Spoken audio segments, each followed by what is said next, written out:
Green Economy and Environment Minister Collins Nzovu says the carbon market is an evolving market in which Zambia needs to ensure that national systems and processes remain consistent with global dynamics. In a speech read on his behalf by Ministry Permanent Secretary Dauti Chibamba, Mr. Nzovu said carbon markets were an important avenue for the country to achieve its nationally determined contributions, NDCs. This was during the launch of the guidelines for the submission and evaluation of mitigation activities under Article 6 of the Paris Agreement of the Carbon Market Framework.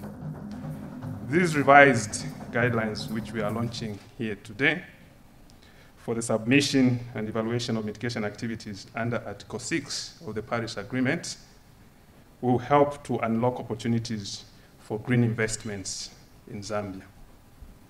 These guidelines strengthen the interim guidelines for handling carbon markets that were launched earlier in December 2022 and form the first pillar of the carbon market framework that will govern Zambia's participation in international carbon markets. German Ambassador to Zambia, Anne Michel, said Zambia was the only African country among the 4 country partners to the program selected for this international cooperation program because of government's progressive climate policy.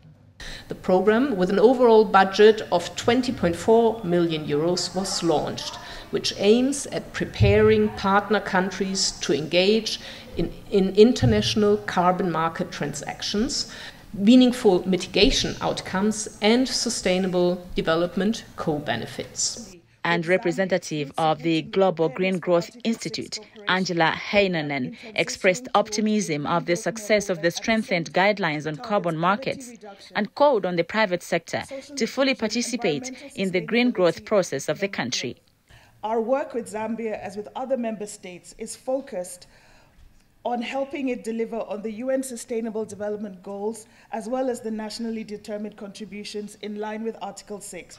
Carbon markets are trading systems in which carbon credits are sold and bought by high emitters to compensate for their greenhouse gas emissions from countries whose emissions are lower than the average threshold. Mary Mwikisa, ZNBC News, Lusaka.